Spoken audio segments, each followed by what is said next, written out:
This is what you gotta check. Lower to lower crown. Just made 8 inches.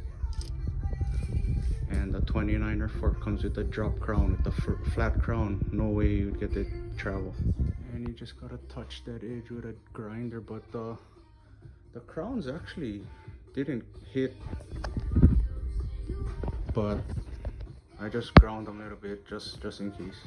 And for the newer Fox 40s, you need to put this 5mm spacer behind the rotor because of the boost spacing. If not, the caliper is not gonna line up with the rotor.